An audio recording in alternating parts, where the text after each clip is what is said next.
de comunicaciones de la AUF y escuchamos al entrenador de la selección uruguaya, Marcelo Bielsa.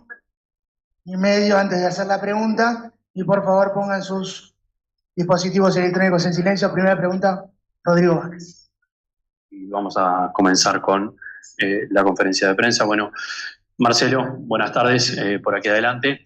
Le quiero consultar, es el último tramo de preparación para lo que va a ser la última doble fecha de eliminatorias de cara al Mundial.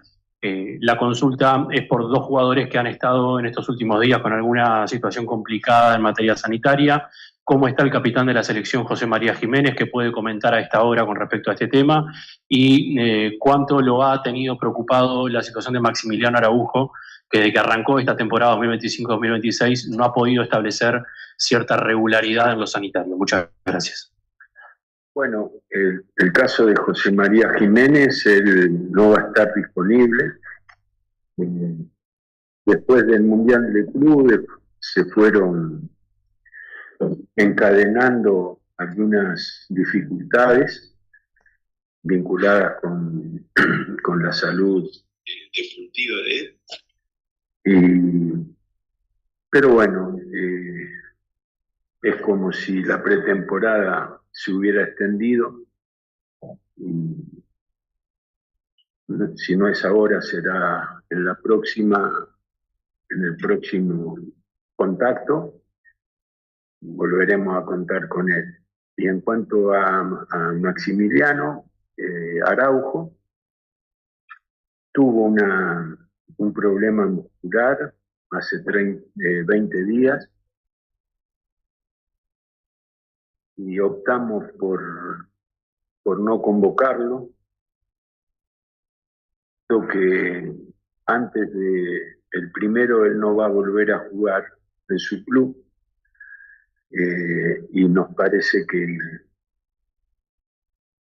es aconsejable cuando tenemos la posibilidad de evitar convocar a un jugador que lesionado todavía no vuelve a competir en su club y sí debería volver a competir en la selección, si eso se puede evitar es mejor.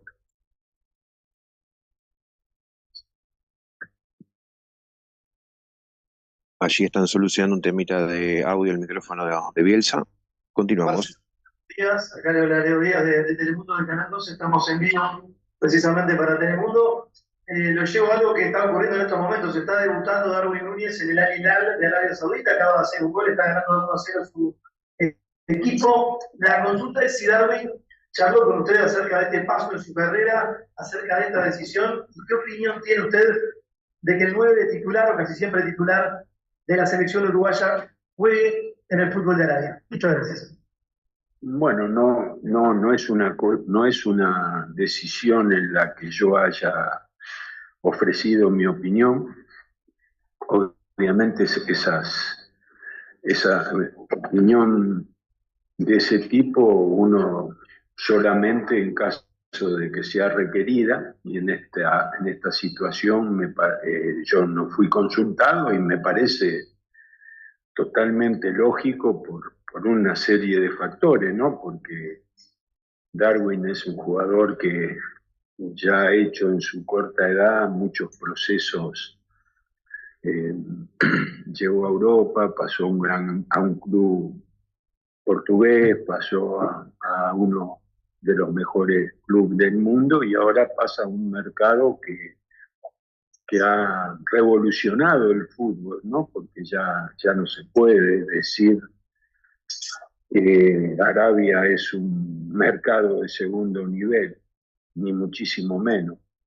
Usted vio que están las 5 grandes ligas, Italia, España, Inglaterra, Alemania y Francia. Habría que ver en qué sitio ingresa Arabia con su competencia a qué parte del escalafón entra, ¿no? Cuál es la jerarquía, pero que va a estar allí en primera medida por la jerarquía de los jugadores que hay. Hay muy poca liga en el mundo que tengan tantos jugadores de tanto nivel. Marcelo, buenos días. Cristian Sánchez, estamos en vivo para la Hora Deportiva en Radio Universal. Preguntarle, se está muy cerca de cumplir el objetivo de clasificar al Mundial, a la Copa del Mundo.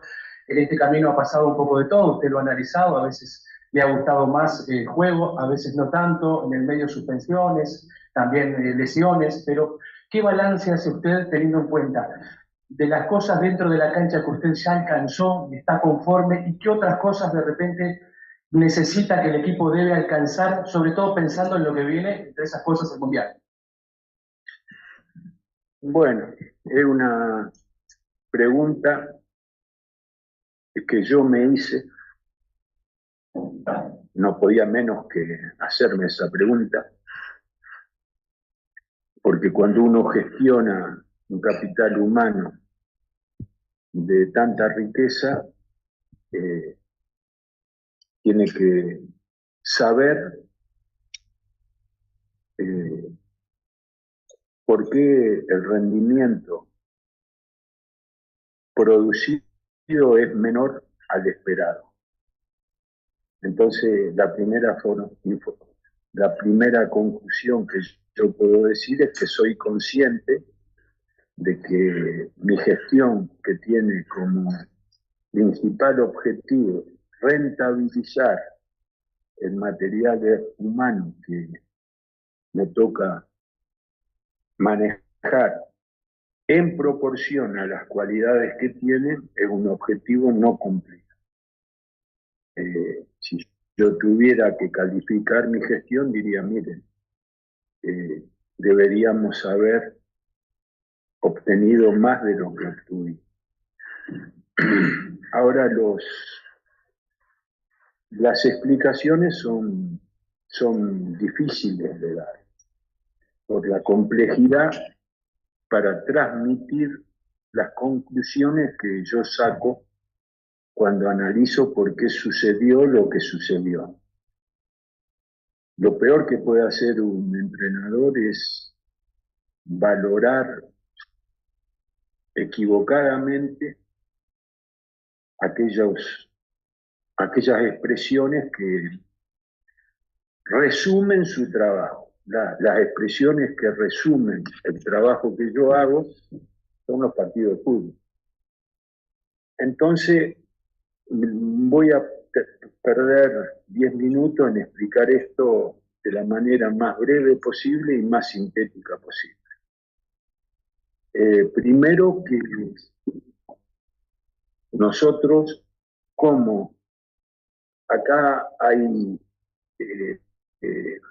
dos equipos, como el caso de Chile y de Perú, que no tuvieron momentos buenos en la competencia. Después el caso de Bolivia, que salvo una secuencia de 3 partidos de triunfos consecutivos, tampoco tuvieron momentos buenos. El equipo más regular de todo, que no tuvo ningún bache, fue Argentina. Y después de Argentina, el equipo que también ofreció una regularidad valiosa fue Ecuador. Nosotros, Uruguay, ¿con quién debería? ¿Cuál es el sitio natural? Bueno, no, deberíamos aspirar a que después de los mejores equipos de Sudamérica, Uruguay se ubica en ese lugar, ¿no? Entonces, nosotros en relación a Ecuador no estuvimos a la altura, no conseguimos lo que sí consiguió Ecuador. Brasil tuvo también una racha negativa de 5 partidos. Colombia tuvo una racha negativa de 8 partidos. Paraguay tuvo una racha negativa de 6 partidos. Venezuela también tuvo, Venezuela yo obviamente no quiero establecer ningún tipo de comparación, porque la única comparación que tiene peso es después de los dos mejores equipos de Sudamérica, Uruguay debería disputar el espacio que está después de ellos. Y eventualmente también poder disputar el espacio que tienen ellos. Pero con esta, entonces yo voy señalando una conclusión que es importante. Miren, hay equipos que no rindieron y hay equipos que tuvieron rachas negativas.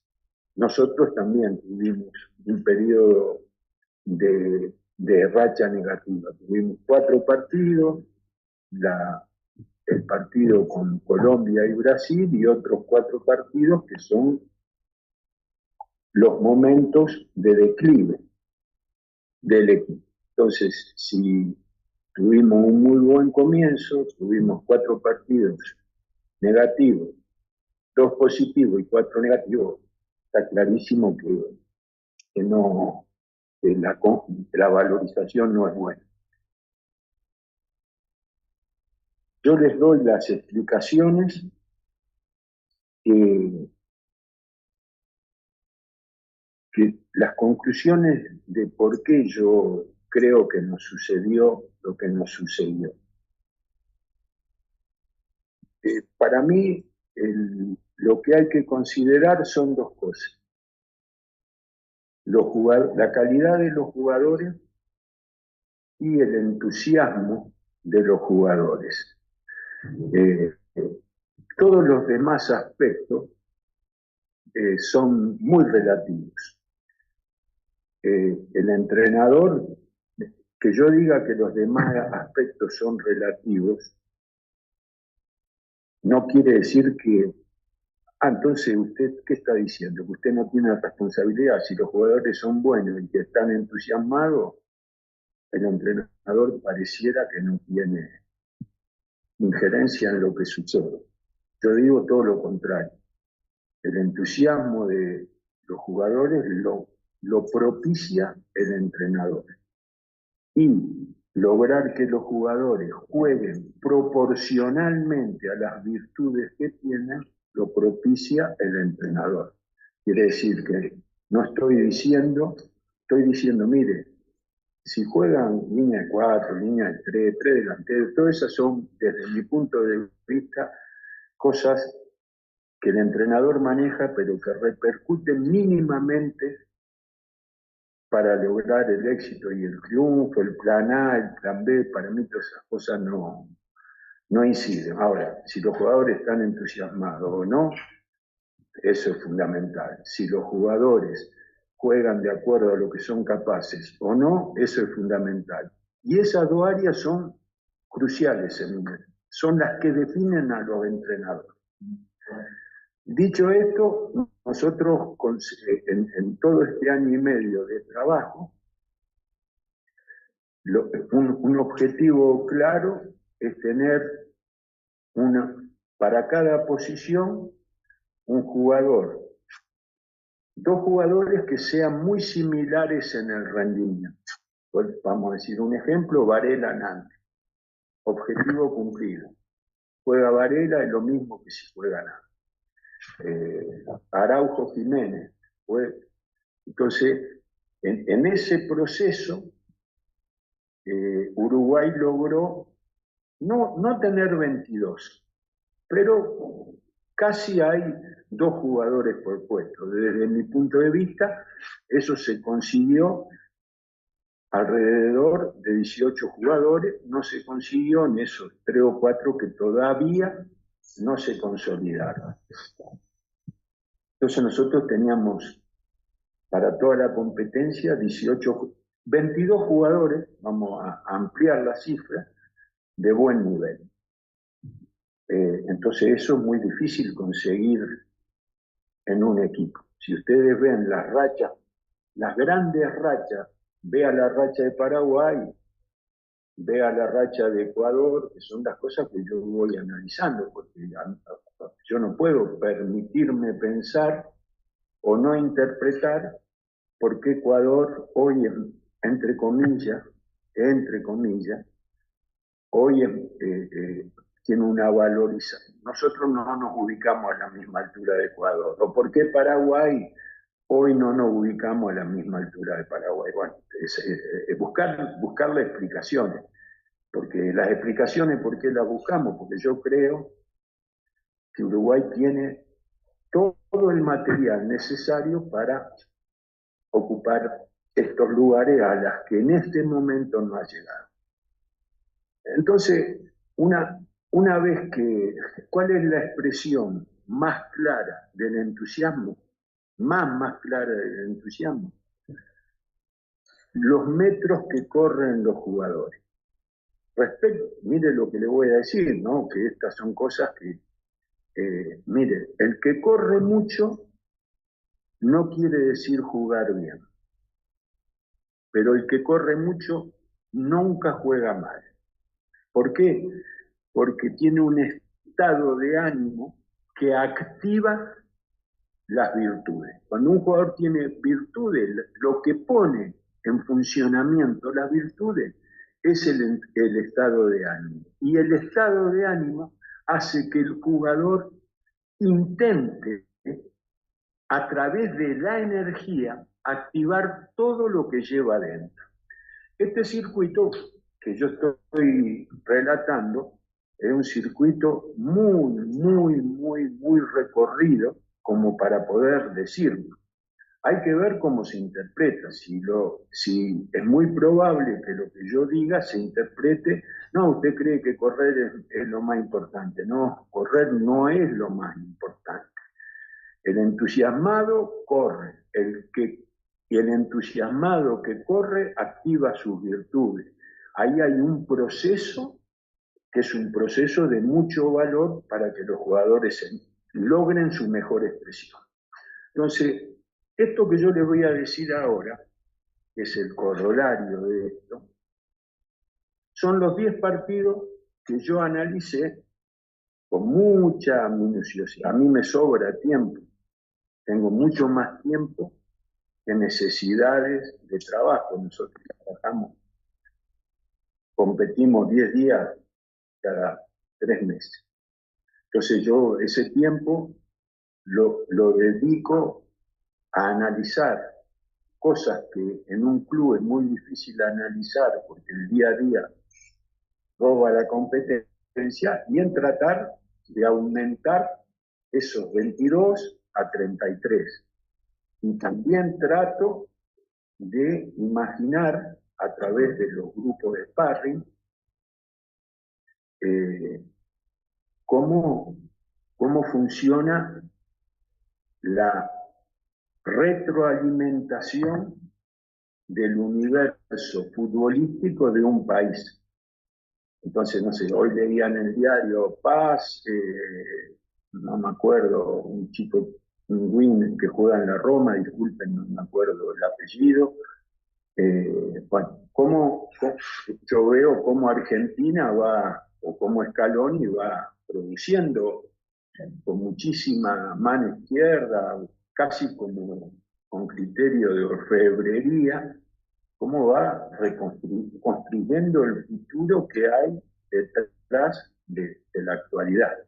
Y todos los entrenadores nacionales estamos obligados a eso, sobre todo ningún entrenador hace bueno a un jugador mediocre, pero cuando de golpe aparece una generación de jugadores importantes, lo que hay que hacer es sacarle brillo a ese metal que tiene la potencialidad de ser un metal precioso.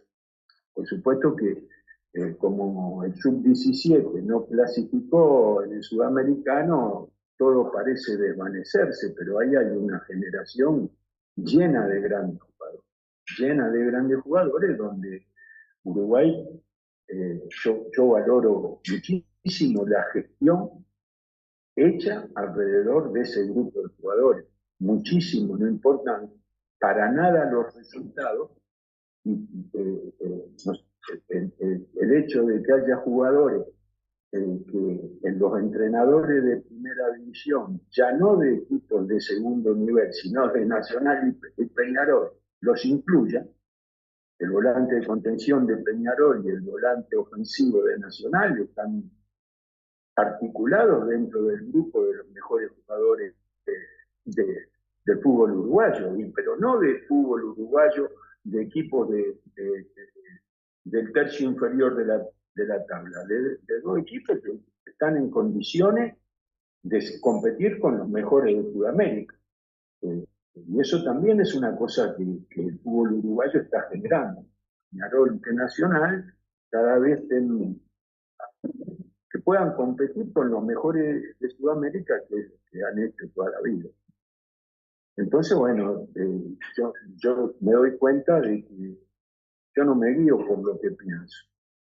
Valoro mucho lo que pienso, pero veo si el entorno confirma lo que yo pienso, y si el entorno confirma lo que yo pienso, desconfío menos de mí mismo, que también es una cosa importante.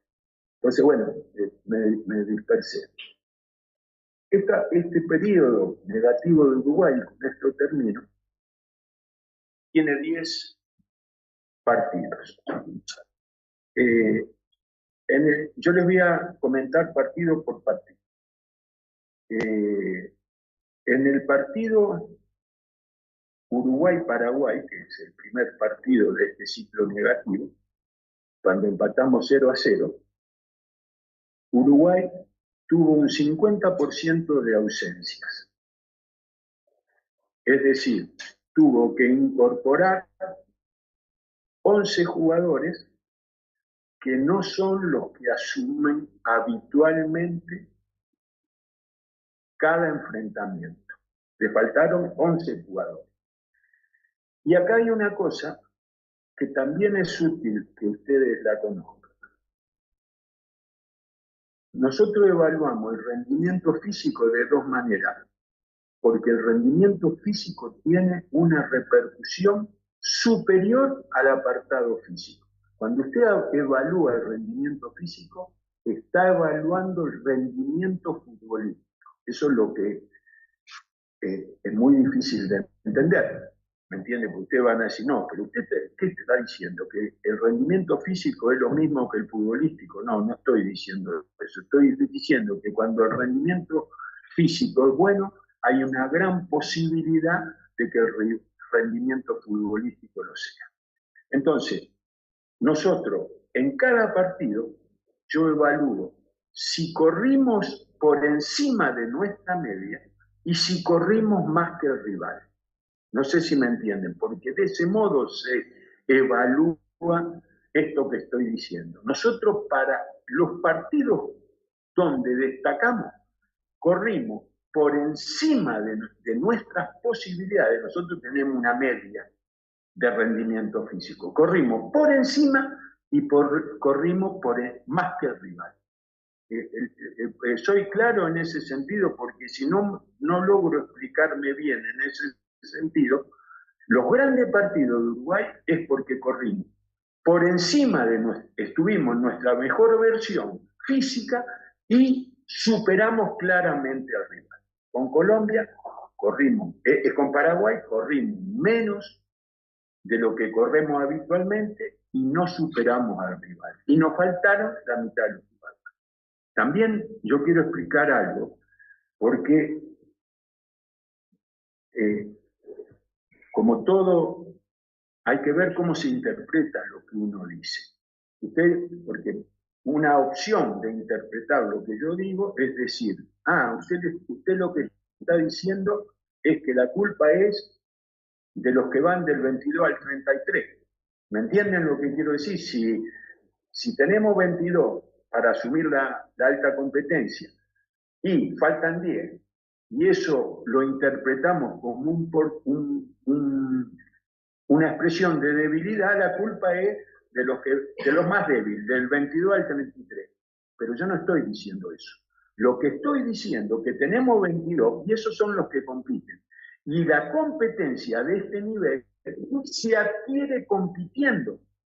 Entonces, los que van del 22 al 33, que todo es un juego de grandes movimientos, no sé, juega Piqueré, juega Viña, juega Sanabria, juega Olivera, bueno, ahí juega Olaza, hay un montón de juegos entre del 1 al 11, del 11 al 22, del 22 al 33, pero hay una línea que permite el resumen. Entonces, lo que yo estoy diciendo es que los desde el 22 al 33 no pueden someterse a la exigencia que implica un partido de eliminatoria.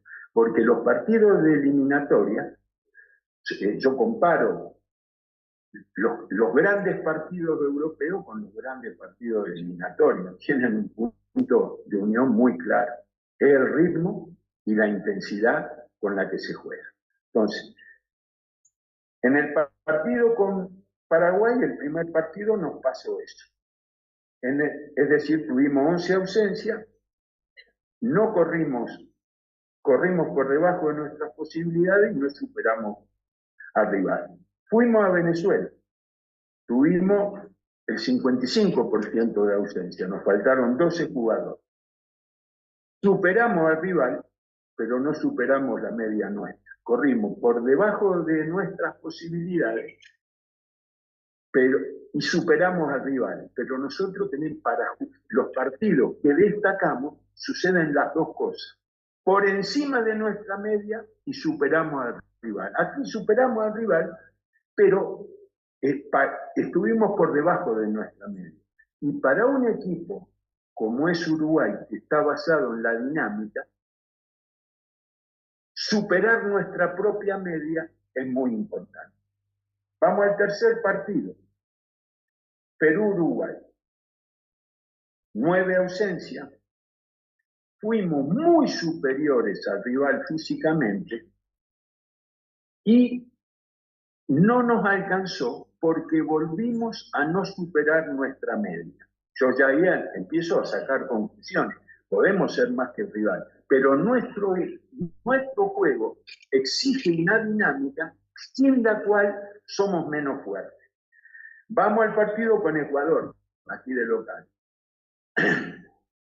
Corrimos por encima de nuestra media, pero no fuimos mejores que el rival. Necesitábamos correr más para no solamente ser mejores según nosotros mismos, sin comparación, sino superando al rival.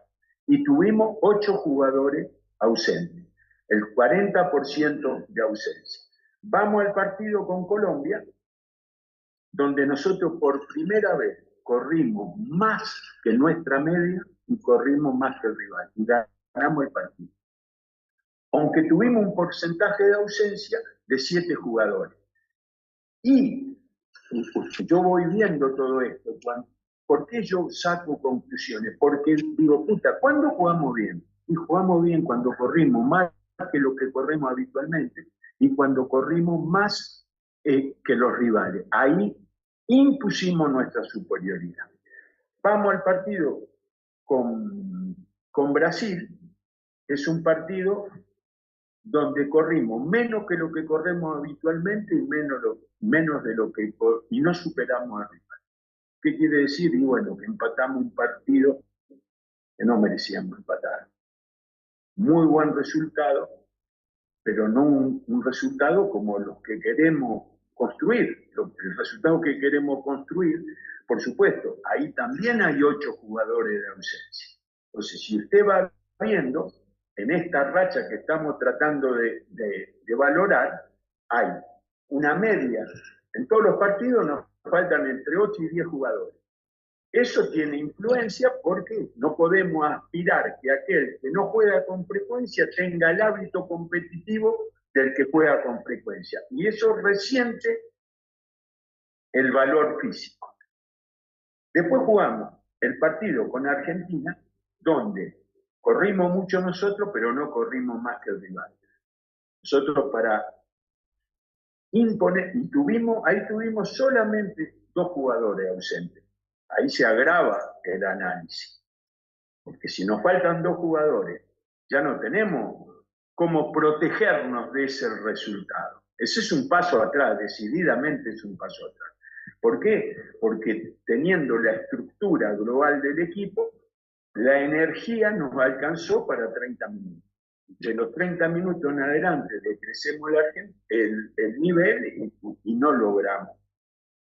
Vamos al partido con Bolivia, nosotros corremos menos de lo que corremos siempre y corremos igual que el rival.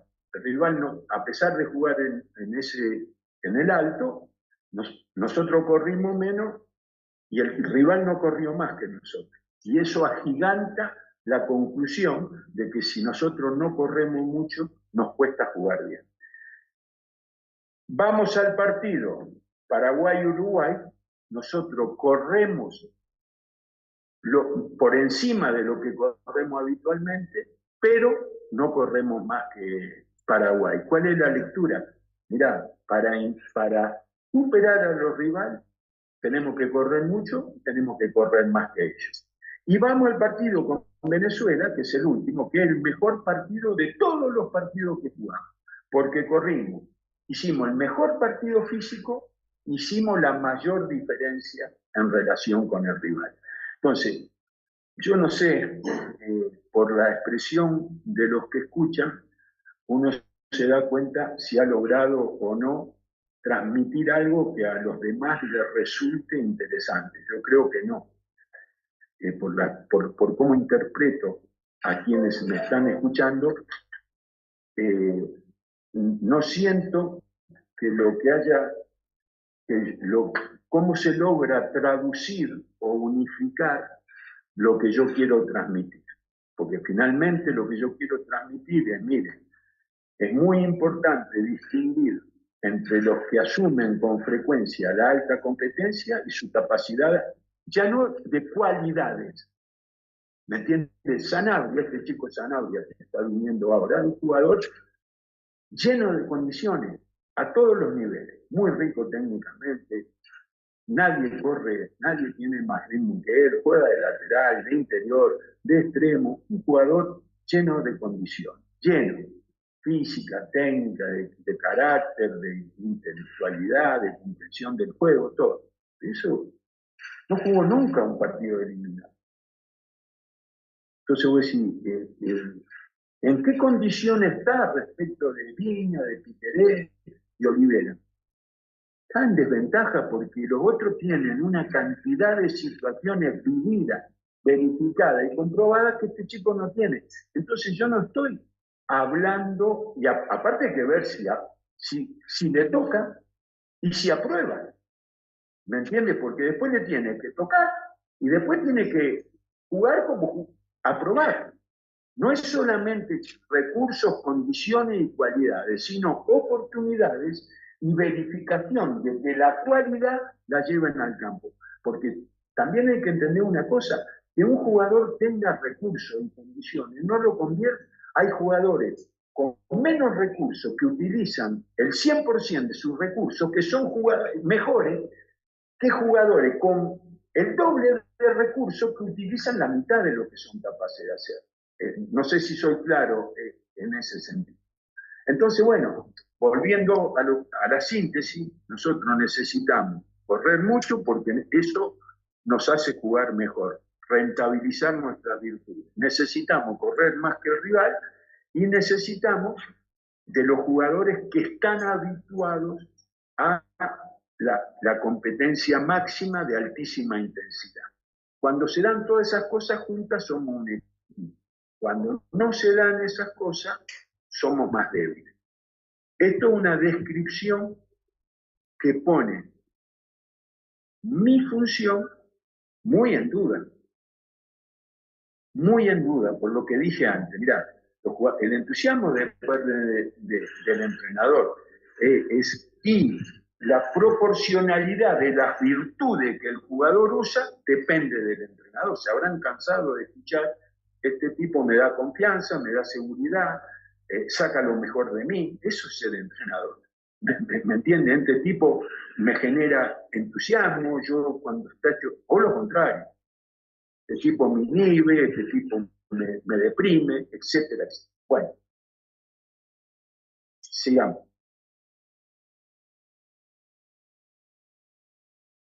Buenas tardes, Marcelo. Ignacio Temperán de Carga Deportiva. El análisis que usted decía recién claramente desglosó cada uno de los partidos y el pasaje de la selección por eliminatorias. Y uno de los temas que pueden ser importantes de análisis también tiene que ver el tema de los goles convertidos. Que Uruguay durante mucho tiempo tuvo un caudal de goles que fue muy importante y que se ha notado una caída o al menos una disminución en estas eliminatorias. ¿Cómo analiza eso? Y aprovechando esta pregunta, le pregunto si pudo hablar, por ejemplo, con Nicolás de la Cruz para saber cómo es su estado de salud. Muchas gracias. Y bueno, la verdad que es una pregunta cuando todo lo que le diga en relación a eso van a ser excusas. Esa sería la verdad. Porque si usted me dice si hay algo de lo que yo creo que debía hacer para que el equipo aumentara la cantidad de situaciones de peligro que crea, aumente, yo hice todo lo que creí que debía hacer para que el equipo ataque mejor.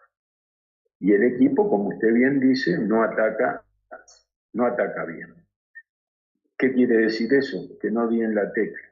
Que es una cosa que los entrenadores también están obligados. Si el equipo tiene un problema y vos sabés que el problema existe, buscás en tus recursos cómo se resuelve el problema de la falta de gol.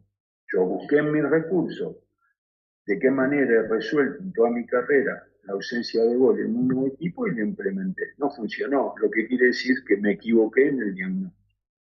Que habrá cosas que no toqué que debo tocar. Si usted me dice cuáles son, ahí empieza la famosa frase, creo que es muy argentina, de vender humo, que es una de las formas que con más frecuencia me describe a mí. Entonces voy a tratar, en este caso, de no decir nada porque no tengo nada que decir, salvo asumir que lo que creí que era solución no lo fue, por lo cual ahí hay una falencia.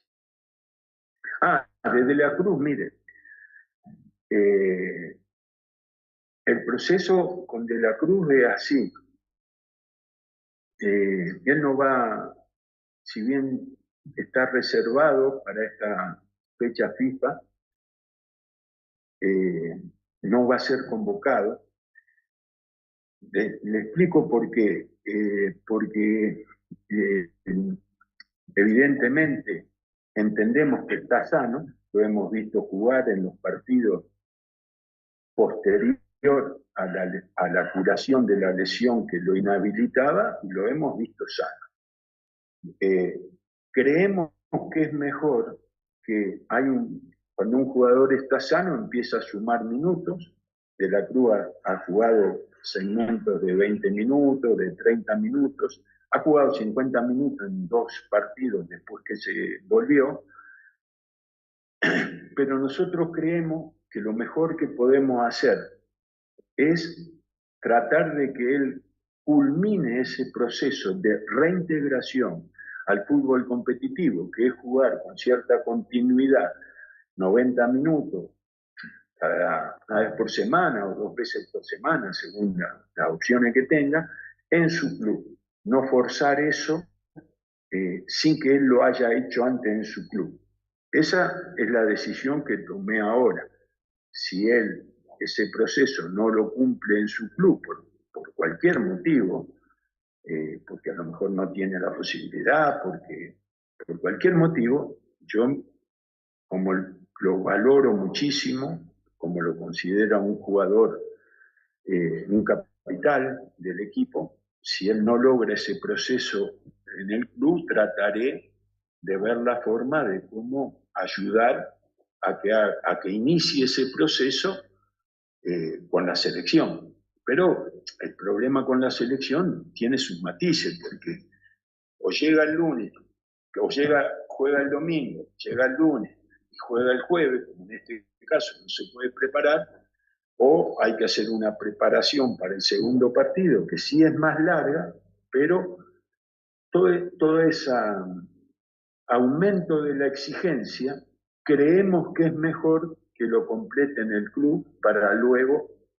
volver a la selección. Si no se da esa posibilidad, intentaremos que la selección lo recupere por un camino que no contemple los minutos que tenga en el club. Lo ideal es verlo competir con regularidad 90 minutos, con frecuencia. Yo creo que De la Cruz está sano, lo demuestra que está sano lo que hemos visto de él en los 2 partidos que jugó, pero en este momento creemos que lo mejor que podemos hacer por él es respetarle los tiempos que le proponga el club.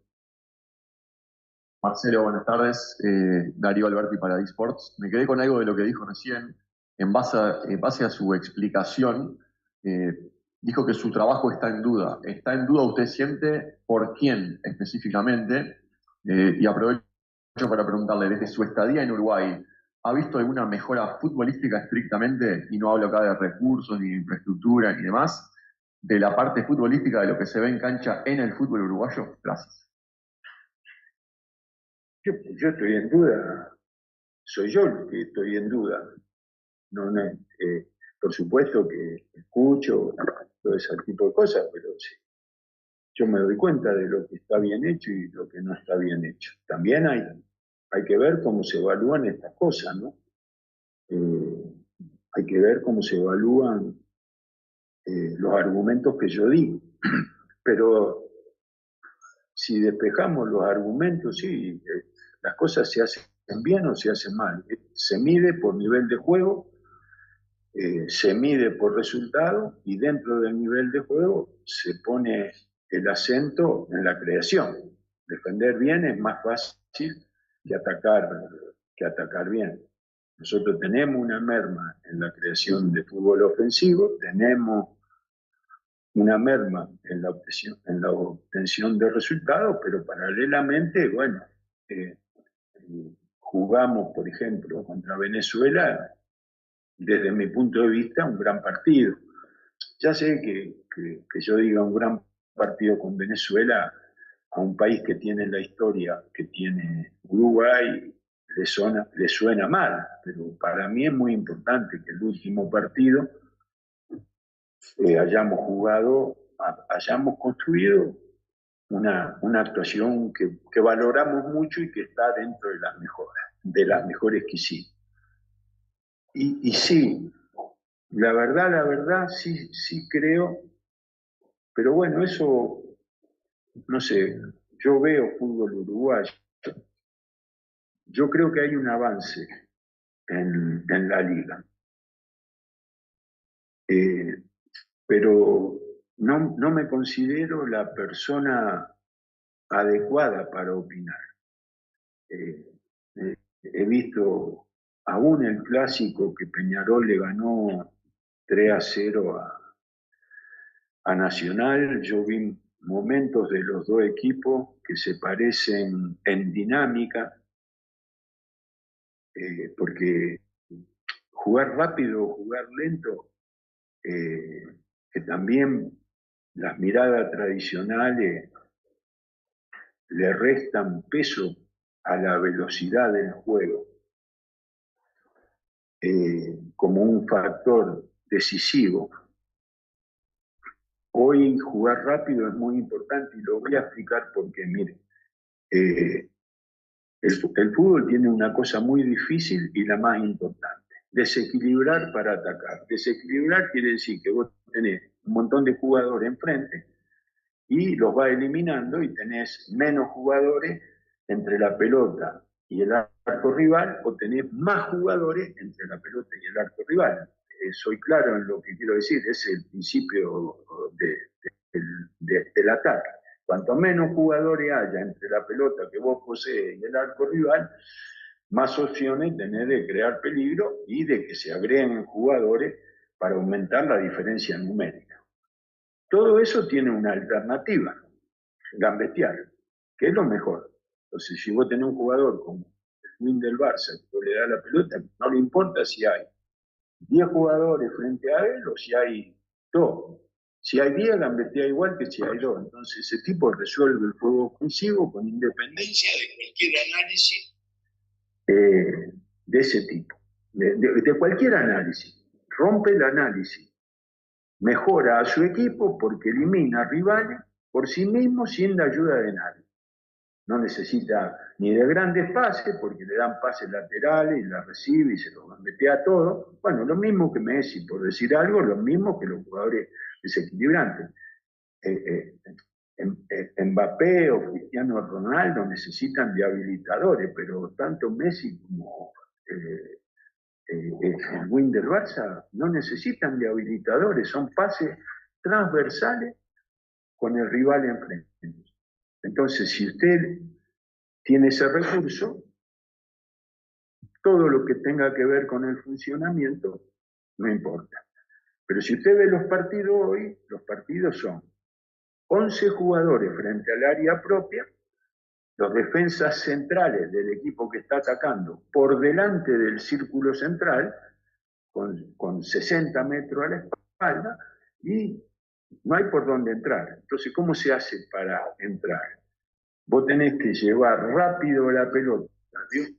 Porque aparte la pendulación genera la sobrepoblación del lugar donde está la pelota. Encima de ser 11, si está a la izquierda, están todos los jugadores que defienden de la mitad hacia la izquierda y dejan vacío el lado contrario para que haya mucho más todavía. Y si va a la derecha, pendulan y hacen lo mismo. Entonces, claro que depende muchísimo con qué velocidad llevas la pelota de un sector a otro. Porque la velocidad de circulación de la pelota transversal tiene que ser más rápida que la pendulación defensiva. Entonces, si están todos aquí y no podemos entrar, pero vos llegás rápido al lado contrario, ya no están todos aquí. ¿Me entienden lo que quiero decir? Porque la pelota, que es mucho más rápida que el desplazamiento del jugador, si está bien manejada, lo que hace es generar espacio desde donde verticalizar a través del juego asociado, el pase profundo, las habilitaciones, las desmarcaciones, sea más factible porque hay menos gente. Por eso es tan importante la dinámica y la circulación transversal. Yo cada vez que hablo, siempre estoy pensando, por ejemplo, en un crack como Carrasco. Uy, si me escucha Carrasco, ¿qué dirá de la cantidad de tontería que está diciendo este tipo? Porque claro, si imaginamos el fútbol según Carrasco, ojalá hubiera sobredosis de Carrasco, porque todas estas cosas que estamos hablando no las necesitaban, resolvían a partir de una impronta individual que no necesita de ninguna otra cosa. Entonces, si Carrasco me está escuchando, o si escucha, que sea generoso con lo que estoy diciendo. Marcelo, por acá Enrique Arrillaga del diario El País y El Espectador Deporte, estamos en vivo.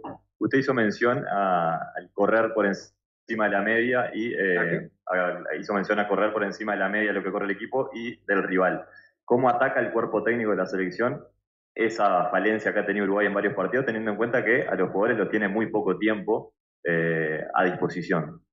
No, bueno, nosotros es parte de un trabajo invisible que no tiene sentido comentar.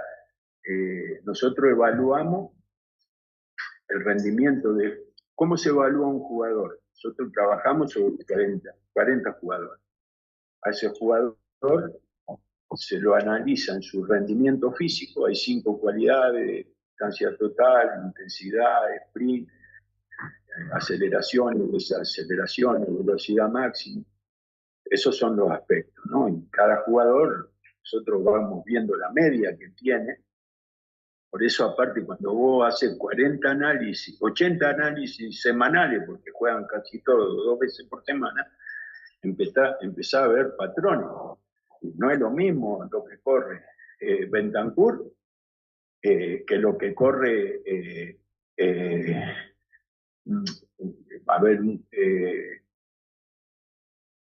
Emiliano Martínez. Para jugar en la Premier League vos tenés una media, si no, no jugás. Para jugar en Brasil tenés una media, si no, no jugás. Para jugar en México tenés otra media, estoy hablando de una media que va... Que eso no es mejor ni peor, son las características. No estoy hablando peyorativamente pero si yo le digo, ¿dónde están los mejores de los mejores? En la Premier League. ¿Dónde están los mejores de Sudamérica? En Brasil. ¿Dónde están los... me refiero al fútbol local. México tiene la misma calidad en cantidad de jugadores que Brasil. No, bueno, entonces vos vas viendo que cuanto mejores son los jugadores, más corren.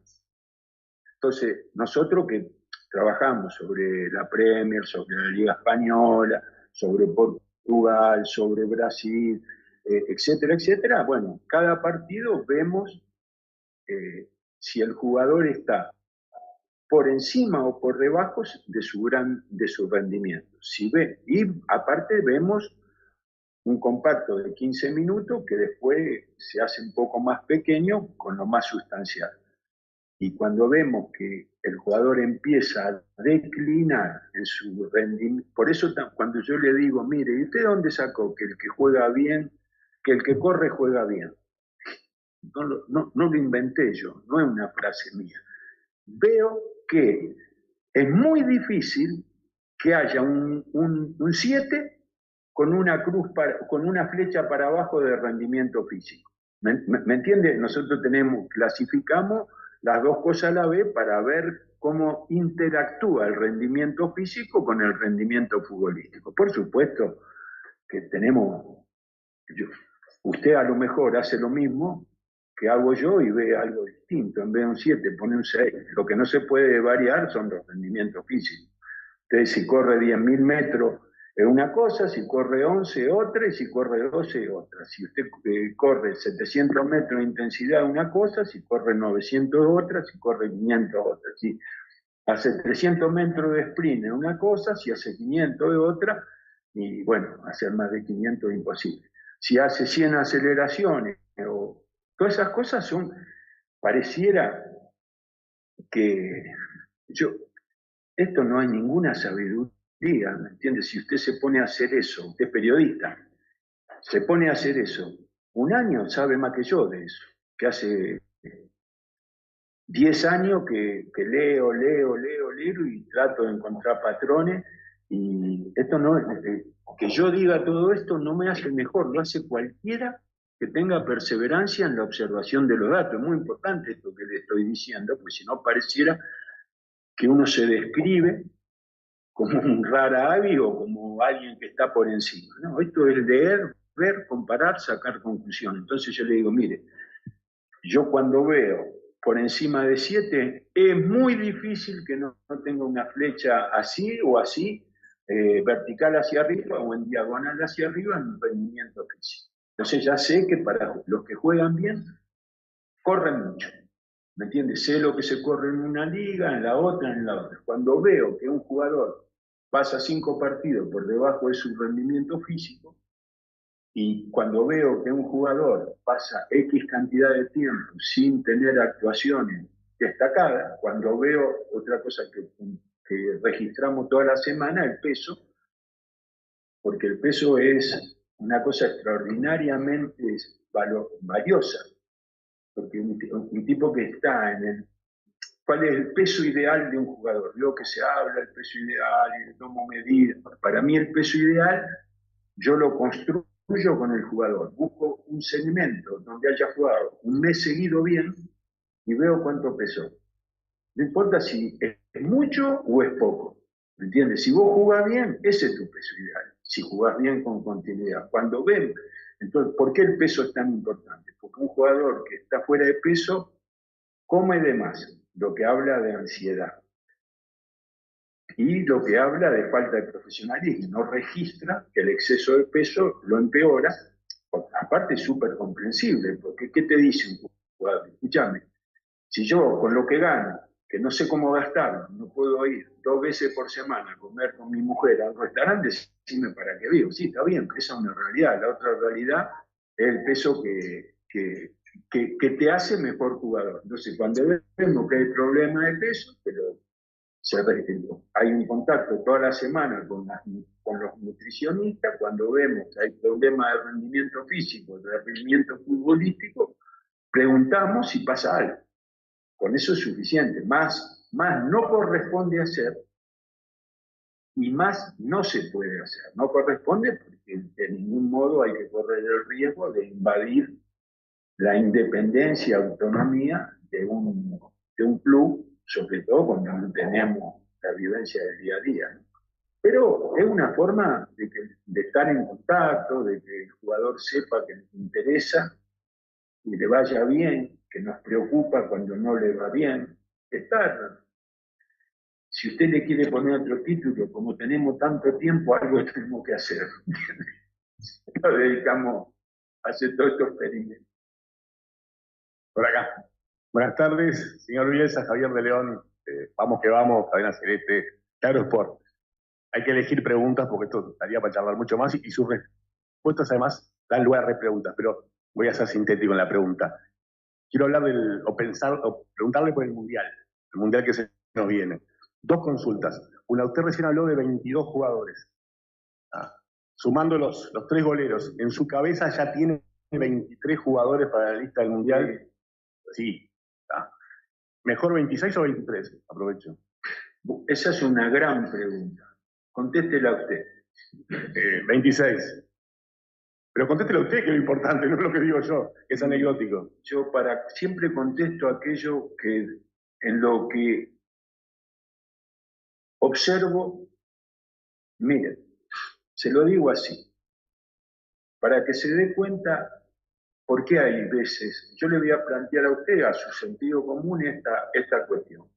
Si usted lleva 26 jugadores, hay 3 jugadores que van a ser tercera opción respecto del 1 y del 2. Entonces usted me dice, ¿usted qué elegiría como tercera opción? Primero dice en qué puesto.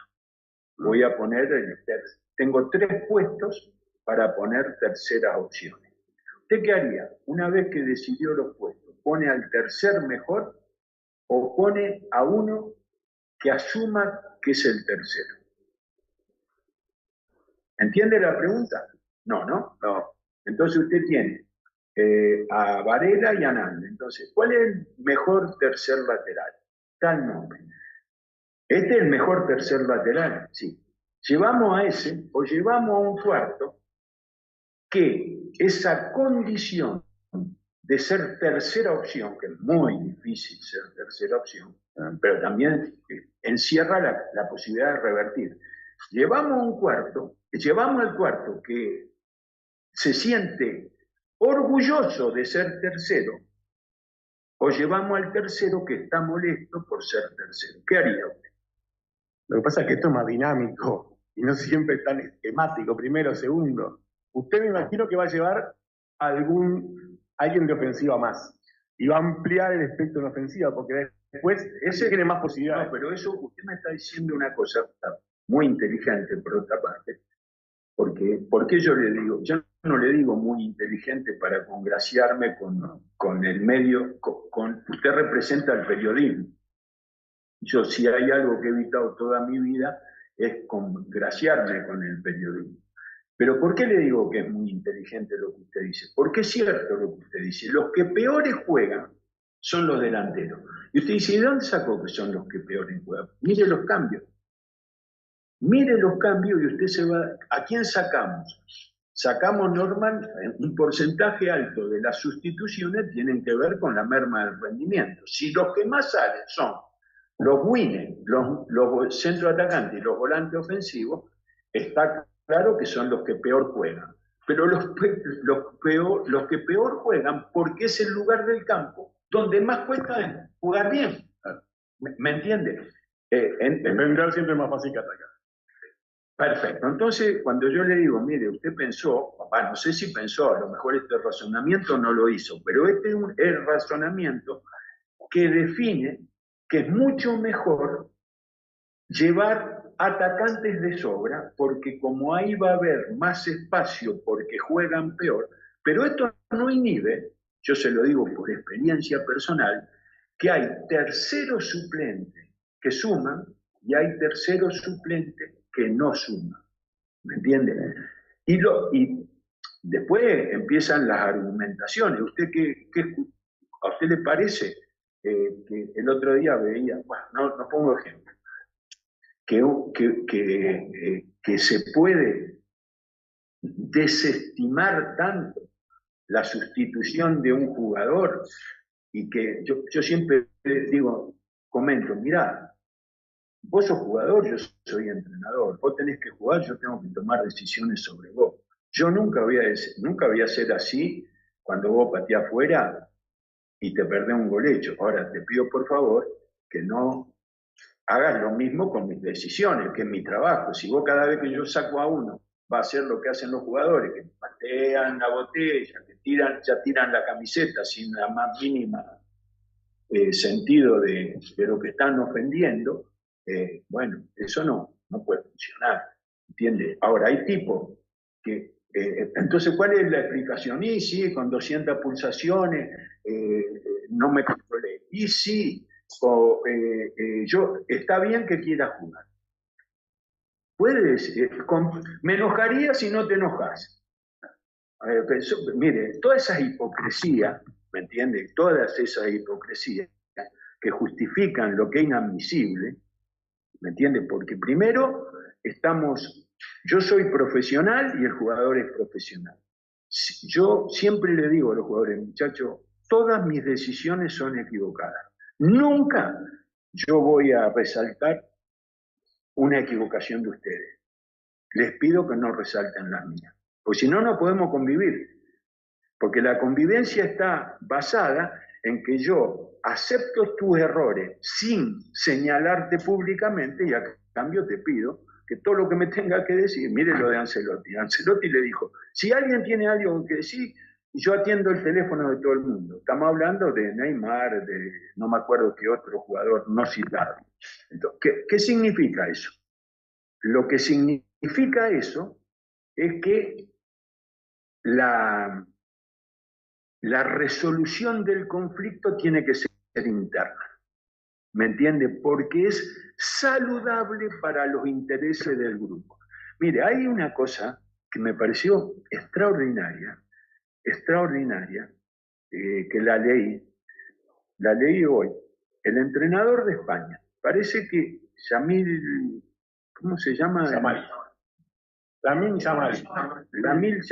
Encima tiene un jeroglífico de no. Parece que hace así. Entonces le dicen al entrenador español, ¿no le parece vergonzoso que se describa como rey en alusión a la corona? Y el tipo dice, no, está equivocado. Es la chistera del mago la que él señala, no es la corona del rey. Mire la astucia de este hombre.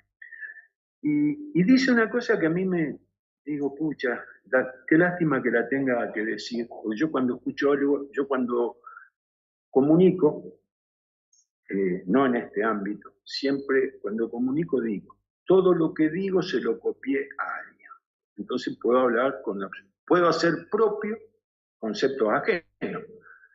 Como en este diálogo que se produce públicamente, se le da mucho valor a lo que se dice, no sé, Valdano dijo miedo escénico, que es una frase célebre, y eso lo vistió por encima de la infinidad de recursos que tiene de imaginar cómo describir las cosas que pasan en el fútbol. Entonces, cuando uno dice miedo escénico, yo quisiera haberlo dicho yo y quedarme con esa... Es como si fuera una condecoración al que se expresa públicamente. Entonces este hombre dice, ustedes dicen que Yamal fue a Mallorca, ahora no sé, todas esas playas Baleares, y que con esta artista, con esta otra. Dice, eso no tiene ninguna importancia, él entrena 6 horas diarias. Está obligado a un régimen de alimentación, va 2 horas al gimnasio, se atiende con fisio, con kine, tiene entrenador personal y está obligado a dormir una X cantidad de horas. Lo otro también es cierto, claro que tiene novia, que sale de noche, pero ¿qué vamos a poner en el escenario? Esta particularidad que lo hace, cuya difusión es atractiva, a esta rigurosidad metódica que no le atrae a nadie. ¿Me entiende? Entonces, ¿qué hace el medio de comunicación? El medio de comunicación estafa. No, pero mire, fíjese. Mire, para que usted se dé cuenta que no ofendo. Está bien. Ahora le voy a demostrar que no ofendo. ¿Qué es lo más importante que tiene un periodista? Hay una sola respuesta. Ser creíble. Para mí ser creíble. Credibilidad. Qué suerte. Compartimos. No, imagínese si usted decía otra cosa y yo tenía que discutir con usted respecto de lo que es lo más importante, entonces estoy liquidado, ¿me entiende? Porque ya la credibilidad. Usted fíjese lo perverso que es el medio al que usted pertenece, que está obligado a mentir cada vez que escribe. Porque se instaló un recurso donde vos lees un título que te invita a creer que vas a encontrar tal respuesta. Y cuando entra a la nota, lo que vos crees, lo que te insinuaron que vas a leer, no existe. ¿Entiendan lo que quiero decir? Sí. Eso es una vergüenza. Y eso es una estafa. Cuando le dice usted al lector, mirá que te doy la ilusión de que encuentres, por supuesto siempre está encima, abonás lo peor de los seres humanos, porque, discúlpeme que me extienda, pero como me gusta decirlo a esto, aprovecho. Es como decir, mirá que vamos a abrir la ventana de Yamal y lo vamos a ver cuando elige la ropa. Y después decir, no, Yamal no elige la ropa, se cambia, no se lo puede ver cuando se cambia. Pero esto es usted, esto que usted... No, yo lo escuché, déjeme hacer una pregunta. Porque no quiero entrar en el tema del periodismo, porque si no vamos para otro lado y no tiene sentido. Bueno, pero quiero... es lo más importante. No, está bien. No, pero quiero preguntarle por Uruguay. Una cosa, por Uruguay. Porque lo escuché durante toda la conferencia. Discúlpeme, lo que yo le dije, ni en cuenta lo tiene. Vamos a Uruguay. Vamos a Uruguay, vamos. Le doy en parte la razón, en otra no, pero sería para hablar mucho más largo. Pero escuché, una cosa sobre Uruguay, porque lo escuché toda la conferencia, lo he escuchado en otras conferencias, y yo pienso en el Mundial. Y hay cosas, hablé de ser sincero. Usted dice, no le di en la tecla, los jugadores en muchos partidos rindieron físicamente por debajo de su media, el entusiasmo tiene relación con el rendimiento físico. Entonces, yo pregunto, para el Mundial, ¿le va a dar en la tecla, va a encontrar la tecla? Vamos a poder tener entusiasmo los jugadores. Usted tiene por sí mismo cómo responder esa pregunta. Se la voy a responder de 2 maneras. De 2 maneras se la voy a responder. La primera, el mejor partido antes de Venezuela, ¿usted sabe cuál fue? No, antes que Venezuela. El mejor partido fue Chile, el día del debut. Partido físicamente muy bueno y fútbol. Y yo dije, ¿sabe cuál fue mi lectura? ¿Cómo? No, le quiero decir, guiándome por los parámetros que uno toma. Producción ofensiva, relación. Mire, cuando uno, discúlpeme, me disperso. Yo tomo un partido, lo divido en segmentos de 5 minutos y pongo el dominio en cada segmento. Es Uruguay y el rival de Uruguay o el rival. Son las 4 opciones de dominio. Después al lado pone situaciones de gol creadas, situaciones de gol recibida, aproximaciones. Bueno, todo eso que te permite una cosa que es importante. Aparte que lo dice, ustedes lo dicen. Dominio sin peligro no sirve para nada, pero también peligro sin dominio tiene un grado de azar muy grande, porque si vos nadie proyecta muchos partidos donde la pelota la tiene el rival y vos creás peligro. Eso es excepcional. Entonces, lo que uno trata es de no engañarse, ¿me entiende? De construir verdades que sustenten las conclusiones. Por eso le digo que el partido de Chile a lo mejor es más completo que el de Argentina. Ahora, si usted me dice, pero usted no incluye el nivel de la oposición, no lo estoy incluyendo. Si incluyo el nivel de la oposición, podés hacer un montón de concesiones a que el rival te domine. Me va siguiendo.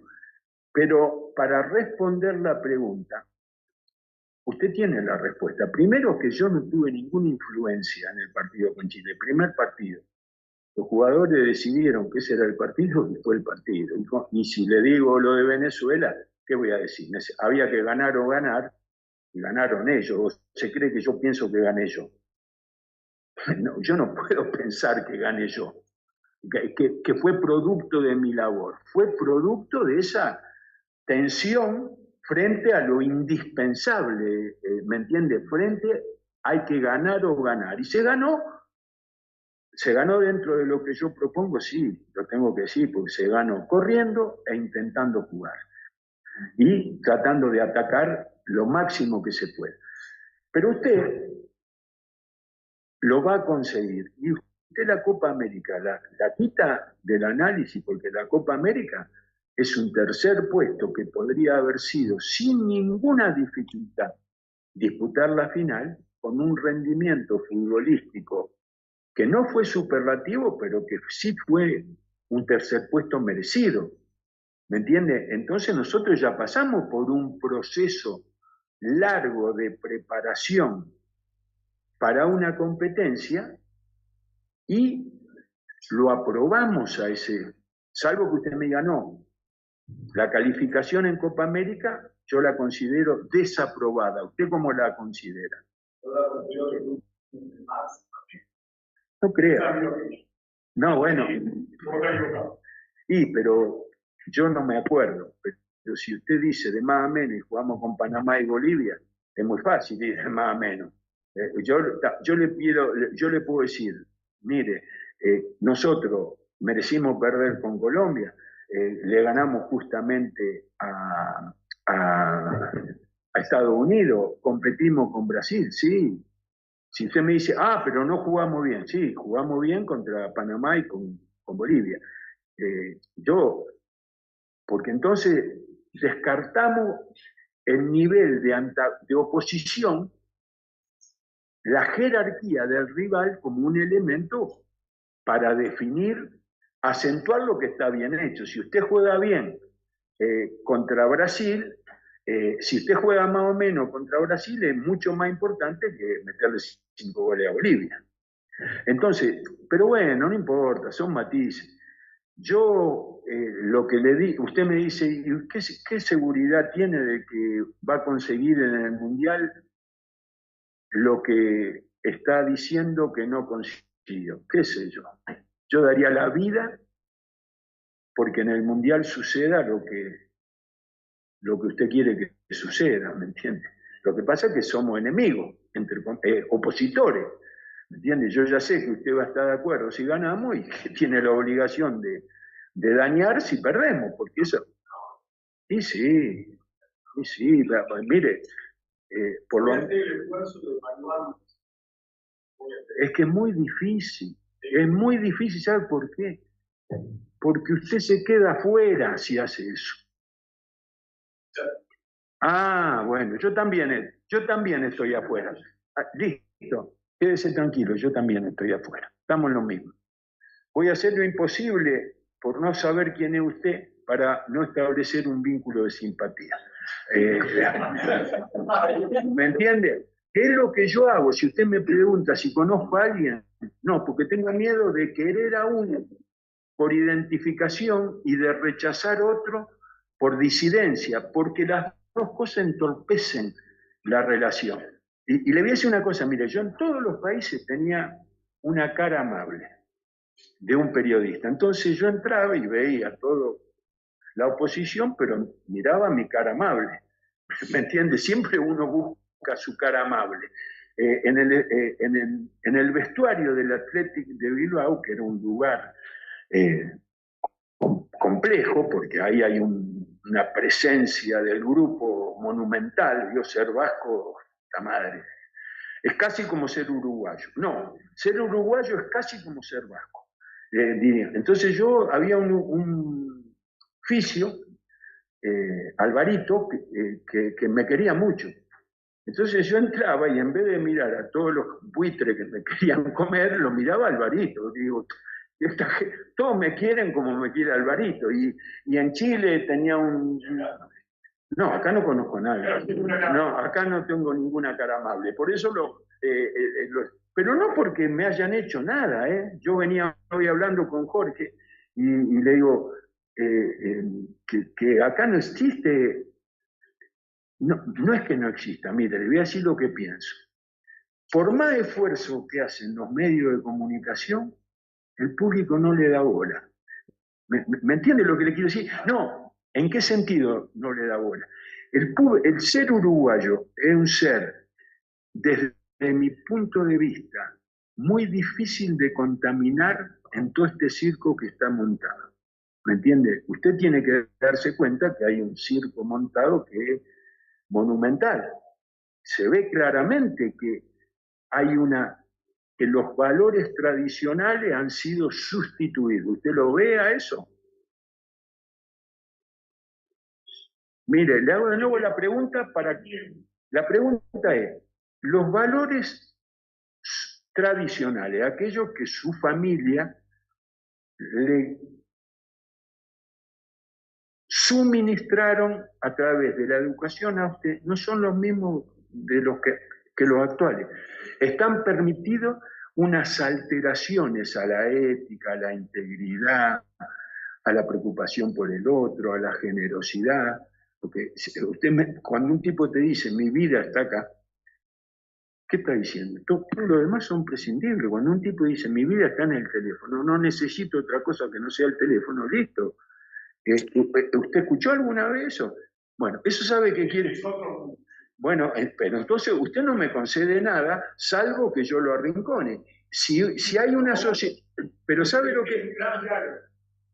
que pasa? Que si alguien dice que mi vida está aquí, lo que está diciendo, no necesito de la gente. ¿Me entiende o no me entiende lo que le quiero decir? Y cuando alguien dice, no necesito de la gente, hay otro mundo que construye valores diferentes, relaciones diferentes, normas de comunicación diferentes, valores diferentes.